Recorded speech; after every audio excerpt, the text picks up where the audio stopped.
So, change agents. All of the change agents are there to help support and to help initiate and move the change forward. Because people have varying degrees of reaction to change. People can be in one of three camps. They can be a supporter of the initiative. They can be proactive. They can be part of the solution. They can question. They can be a problem solver. They can get involved. And they can be an early adapter and get on the bus early and see and portray themselves as someone who is on board and, quite frankly, a model for other people to follow. Or you can be a resistor, a distractor of the change initiative. You can be reactive. You can be negative. You can be pessimistic. You can be passive-aggressive. Maybe, and it happens, even try to sabotage the change initiative. Or you can be a fence sitter. This is where, in the early days, early month, part of a change initiative, this is where the majority of the people live on the fence. They're non-committal. They don't know which way to go. They're waiting for clarification. They're waiting for more answers. And they're cautious. They're wary. They don't want to commit until they are sure.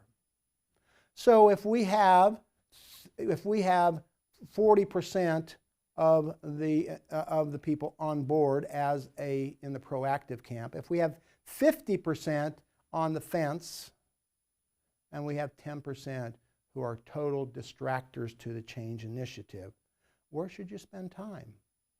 Well, you reinforce and validate that the proactives are there, and you're supporting them, and they're supporting the change. They're the supportive group. You're really involved with the fence sitters because you want them, and you're having the change agents also work with them to bring them over to the proactive supporter side. And what do you do with those distractors? Well, of course you're there to answer the questions. Of course you're there to try to make sure that that you are available to them, to give them time so that they can vet. But quite frankly, in my experience, many of those distractors will go away. Let me leave you with a story about this change process. A real story. A client that I was working with, they hired me to change their organization from a very functional, old-style organization to a very new style, lean, self-directed, self-motivated, self-guided, self-empowered team. So we had 9 departments in the plant of 1,000 people, and we were going to create 25 new business units or cells. And these cells would be high performance. Process would be aligned to eliminate waste, to eliminate the cycle time, to shorten as much as possible the cycle time to get things moved. The people would be owners of their own work. They would do their own scheduling. They would do their own meetings. They would do their own problem solving, of course, after training. So the goal was to first, how are we going to make this transition from old to new? And after much discussion, it was decided that attitude was more important than skill. And that we were going to have all of these people who wanted to be part of this new cellular structure to interview for relatively their same job. They were a machinist before, they're going to be a machinist in a new cell. So HR hired an organization to come in and help these employees, all of these employees, create a mini resume and prepare themselves to interview for their same job. And the jobs were posted for cell number 1, machinists and operators and truck and forklift drivers and technicians and data entry people. And they were brought into the interview, and I was part of that interview process. And they were asked questions like, how do you feel about sharing your knowledge with teammates? How do you feel about continuously improving your own process, taking that on as your responsibility? How about team meetings?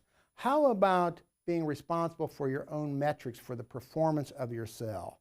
How about your bonus, your year-end evaluation being dependent upon the interaction input from the other team members? And yes, I want to be part of that. That's a new way of life. Absolutely, I want to be there. And then we had a group of people who said, I am the best machinist this company has ever had. You need me. You've got to hire me into that department. But I'm not going to play those silly team games. I'm not going to participate. I'm not going to share my knowledge. And they weren't hired to be in that new cell.